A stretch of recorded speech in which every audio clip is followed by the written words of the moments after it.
Hello friends, तो आज हम इस वीडियो में पढ़ने वाले हैं रेस्पिरेशन, टाइप्स ऑफ रेस्पिरेशन। तो टाइप्स ऑफ रेस्पिरेशन यानी कि दो तरह का रेस्पिरेशन होता है। दो टाइप्स हैं रेस्पिरेशन के, एरोबिक रेस्पिरेशन और एनएरोबिक रेस्पिरेशन। तो ये जो है टाइप्स ऑफ रेस्पिरेशन है, एरोबिक रेस्पिरेशन और एनएरोबिक रेस्पिरेशन। इन्हीं यानी हमें जो इस वीडियो में पढ़ना है, इन दोनों के बीच का डिफरेंस पढ़ना है कि एरोबिक रेस्पिरेशन क्या है और एनएरोबिक रेस्पिरेशन क्या है। इन दोनों के बीच में क्या पढ़ना है, हमें डिफरेंस पढ़ना है। ये एरोबिक रेस्पिरेशन क्या होता है और एनएरोबिक रेस्पिरेशन क्या होता है। और ये हम समझ गए कि ये क्या है, टाइप्स ऑफ रेस्पिरेशन, यानी दो तरह का रेस्पिरेशन होता है, एक एरोबिक रेस्पिरेशन और एक एनएरोबिक रेस्पिरेशन। अब हम बात करने वाले हैं कि इन दोनों में क्या डिफरेंस है, difference between aerobic respiration and anaerobic respiration. तो चलिए अब जानते हैं इनके बीच में डिफरेंस बिटवीन एरोबिक रेस्पिरेशन और एनएरोबिक रेस्पिरेशन।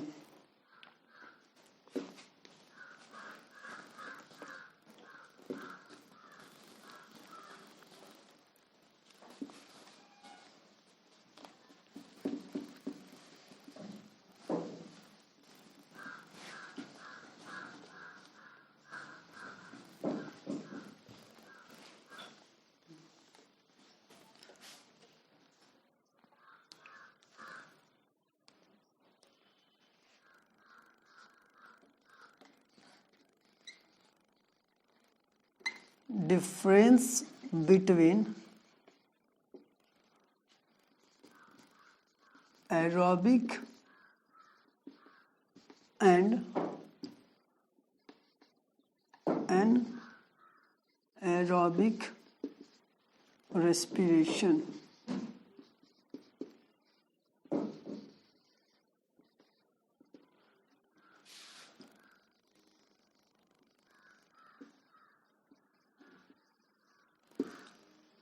ठीक है, difference between aerobic respiration and anaerobic respiration.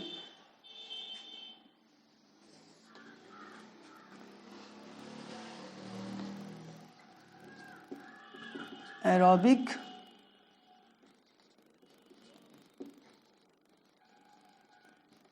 Respiration और यहाँ एन एरोबिक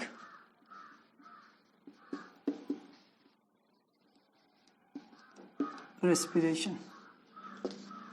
ठीक है, एरोबिक रेस्पिरेशन और एनएरोबिक रेस्पिरेशन। इसके लिए एक ट्रिक है, एक आसान सा ट्रिक है, जो कि उस ट्रिक को आप लर्न कर लेंगे तो आप आसानी से बता सकते हैं डिफरेंस बिटवीन एरोबिक रेस्पिरेशन और एनएरोबिक रेस्पिरेशन। मेरा जो मेन मोटिव होता है जो भी वीडियो का, वो बस यही होता है कि जो भी लर्न करने वाला पॉइंट है उसको आसानी से किया जाए, आसानी से बता दिया जाए, ताकि वो आसानी से लर्न हो जाए। तो हमें इसके डिफरेंस को लर्न करना है, 3-4-5 डिफरेंस है, उसको हमें लर्न करना है। और कितना आसानी से हम लर्न कर सकते हैं, उसके लिए एक ट्रिक है। बस आपको उस ट्रिक को लर्न कर लेना है और उस ट्रिक के हिसाब से हम क्या करेंगे, डिफरेंस कोई भी पूछे डिफरेंस बिटवीन एरोबिक रेस्पिरेशन और एनएरोबिक रेस्पिरेशन, तो हम आसानी से बता सकते हैं उस ट्रिक से। तो चलिए हम जानते हैं वो ट्रिक क्या है जो हमें बताएगा वो ट्रिक की डिफरेंस बिटवीन एरोबिक रेस्पिरेशन और एनएरोबिक रेस्पिरेशन। आपको बस ट्रिक याद रखना है। जहाँ डिफरेंस दिमाग में आए कि डिफरेंस बिटवीन एरोबिक रेस्पिरेशन और एनएरोबिक रेस्पिरेशन, तो आप तुरंत ट्रिक को याद करेंगे। उस ट्रिक के हिसाब से आप क्या बता सकते हैं कि हाँ, इन दोनों में क्या डिफरेंस है। तो वो ट्रिक है जो प्रे को इंड प्रो। आपको बस इतना 4 पॉइंट, यानी हमने देखा ये 4 पॉइंट बना, first, second, third and fourth ये 4 पॉइंट है, यानी 4 पॉइंट्स थी, यानी 4 डिफरेंस है।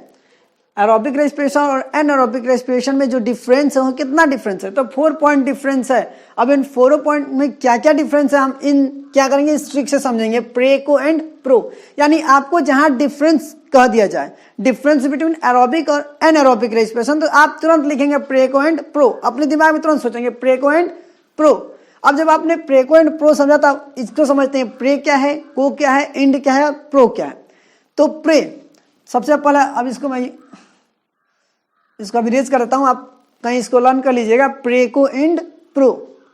प्रेको एंड प्रो, ये ट्रिक है। डिफरेंस बिटवीन, यानी कोई भी हमें जो भी पूछे कि डिफरेंस बिटवीन एरोबिक और एनारोबिक, तो तुरंत दिमाग में हमें कुछ नहीं बताना है, बस ये बताना है प्रेको एंड प्रो। अपने दिमाग को बताना है प्रेको एंड प्रो। अब उसके हिसाब से जो पूछ रहा है उसको हम चाहे कहीं लिखना है तो हम लिख सकते हैं इसको, लेकिन सबसे पहले हम क्या लिखेंगे अपने दिमाग में, इसको प्रेको एंड प्रो। तो हमने डिफरेंस बिटवीन एरोबिक और एनारोबिक में लिख लिया प्रेको एंड प्रो। अब मैं इसको इरोज करता हूँ, एक एक को लेकर चलता हूँ। पहला ले रहा हूँ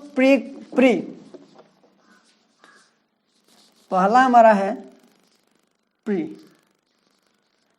अब प्री मतलब presence,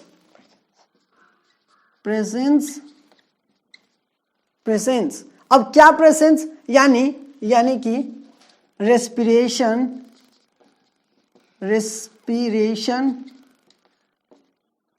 takes place in the presence of oxygen.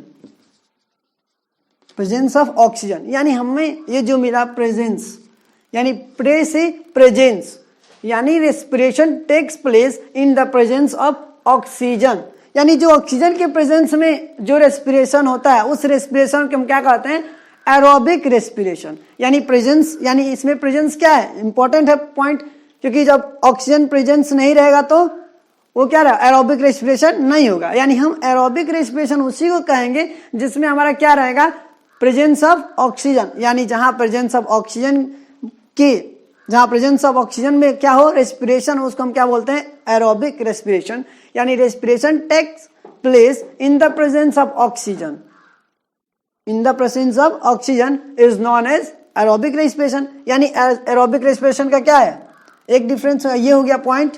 यानी अब इसमें तो डिफरेंस, हम तो डिफरेंस पढ़ रहे हैं ना, यानी एरोबिक को तो हम समझ गए कि नहीं, जिसमें ऑक्सीजन प्रेजेंस हो वह रेस्पिरेशन, जिस रेस्पिरेशन में क्या हो ऑक्सीजन प्रेजेंस हो वो एरोबिक रेस्पिरेशन कहलाएगा। अब इसका हमने तो एक पॉइंट लर्न किया प्रे, यानी बस इसका क्या कर देते हैं, जस्ट अपोजिट कर देंगे तो हमारा हो जाएगा anaerobic respiration.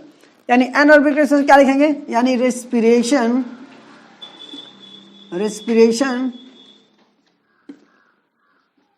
Takes place in the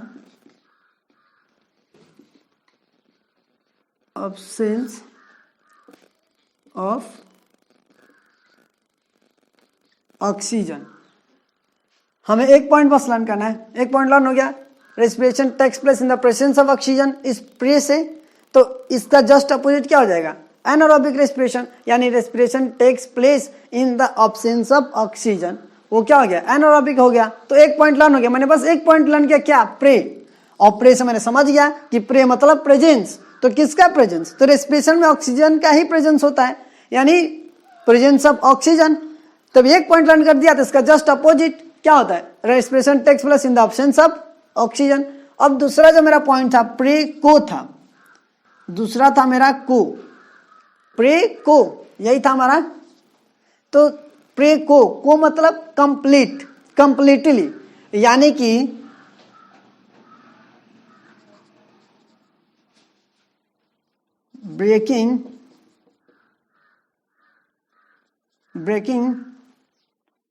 breaking down of food completely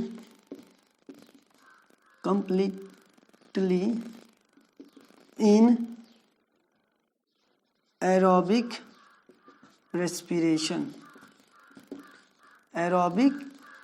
respiration। को मतलब कंप्लीटली,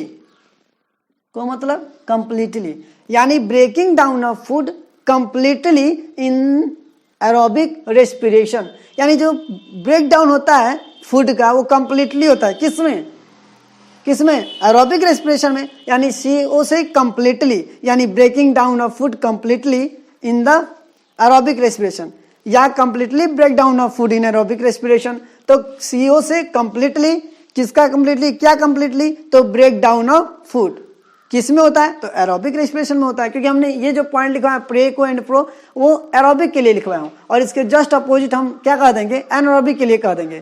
तो हमने दो पॉइंट याद कर लिया, breaking down of food completely in the in aerobic respiration. अब इसके देखते हैं, एनारोबिक के लिए देखते हैं। तो एनारोबिक के लिए क्या हो जाएगा, यहाँ कंप्लीटली है, एनारोबिक में क्या हो जाएगा, पार्शियली हो जाएगा, यानी ब्रेकिंग डाउन ऑफ फूड, यानी partially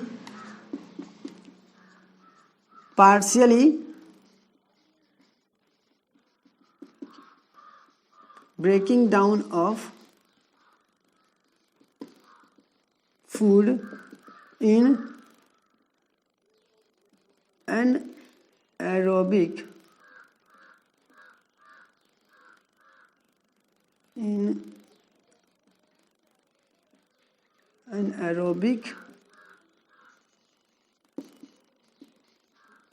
respiration.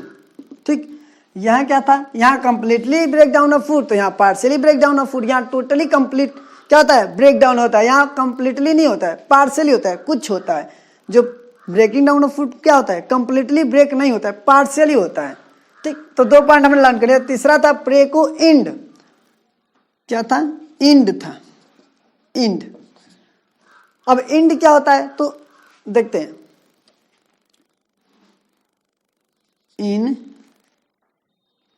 In aerobic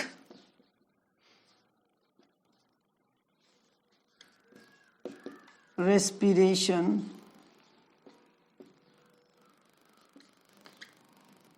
the end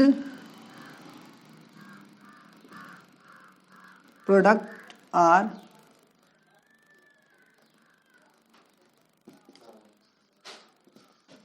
the end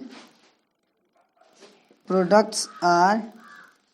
अब end products क्या होता है, अभी इस यहाँ पॉइंट बता दें, उसके बाद एक इक्वेशन लिखवाऊंगा, उसमें इंड प्रोडक्ट को बताऊंगा कि इंड प्रोडक्ट क्या होता है। अब ये समझते हैं कि जो इंड प्रोडक्ट होता है रेस्पिरेशन में, और इंड प्रोडक्ट क्या होता है, तो in aerobic respiration the end products are, आपका होता है CO2, H2O और C2H5OH और and lactic acid,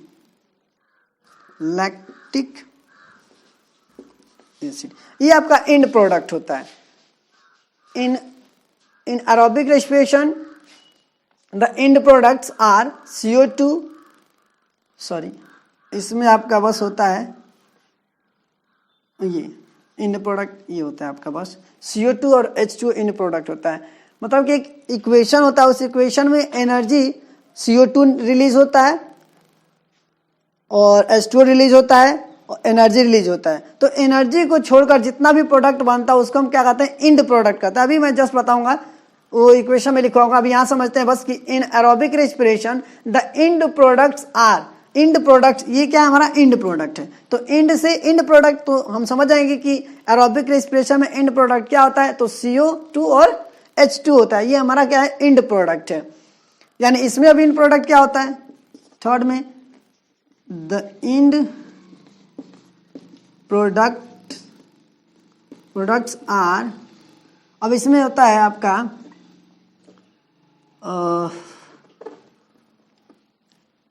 ethanol C2H5OH और CO2 और लैक्टिक एसिड, ये आपका क्या होता है, इंड प्रोडक्ट होता है। C2H5OH, CO2 और लैक्टिक एसिड, ये आपका इंड प्रोडक्ट होता है किसमें, एनारोबिक रेस्पिरेशन में। हम लास्ट जो पॉइंट है, फोर्थ पॉइंट, प्रेको एंड प्रो था। प्रो से क्या होता है, प्रो यहां हमारा था the end products are C2H5OH ethanol, carbon dioxide और लैक्टिक एसिड। इसको भी ये जो इंड प्रोडक्ट में बताया कि ये किस में होता है, एनारोबिक रेस्पिरेशन में। तो ये जो मैं बता रहा हूँ कि ये इंड प्रोडक्ट है, यानी ये सब क्या है, इंड प्रोडक्ट। तो ये इंड प्रोडक्ट कहाँ से आ रहे हैं, कैसे आ रहे हैं, इसको मैं इक्वेशन में बताऊंगा कि इंड प्रोडक्ट कहाँ से आ रहा है। अब बस ये आप डिफरेंस समझे कि ये डिफरेंस होता है। अब आता है प्रो होता है आपका in aerobic respiration, in aerobic respiration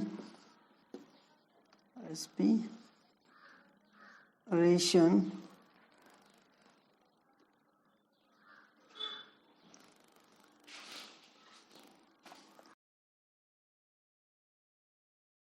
fourth point है in aerobic respiration large produces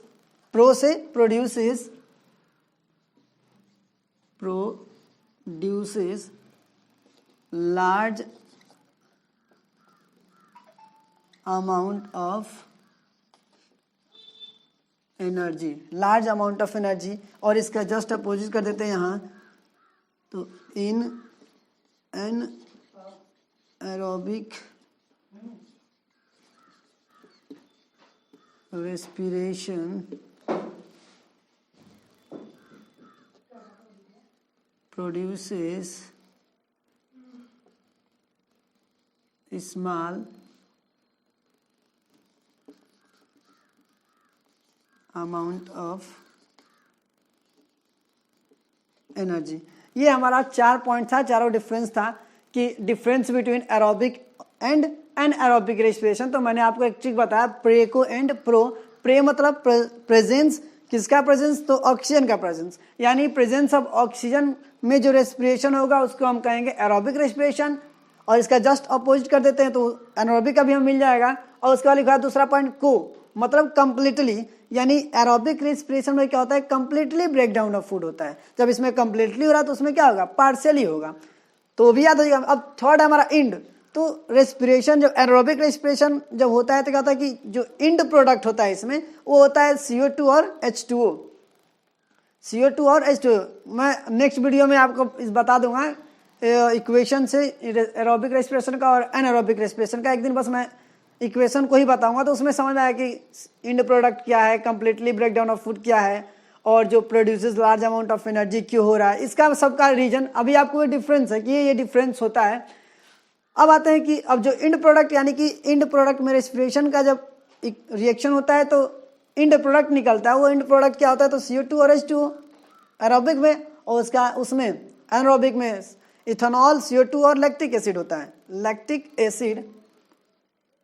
lactic acid होता है। और जो हमारा प्रो है, यानी एरोबिक रेस्पिरेशन में, प्रो मतलब प्रोड्यूसेस, क्या प्रोड्यूसेस? तो एरोबिक रेस्पिरेशन में लार्ज अमाउंट ऑफ क्या होता है? एनर्जी का प्रोड्यूस होता है, एनर्जी प्रोड्यूस होता है।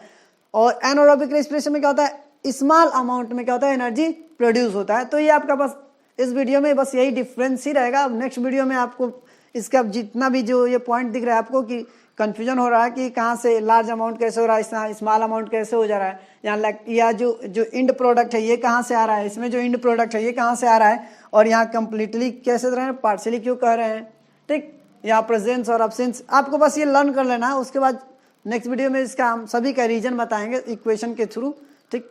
यहाँ तक बस इस वीडियो में यहीं तक। और आपको ये वीडियो अच्छा लगा हो तो प्लीज़ लाइक, सब्सक्राइब और शेयर कीजिएगा। धन्यवाद।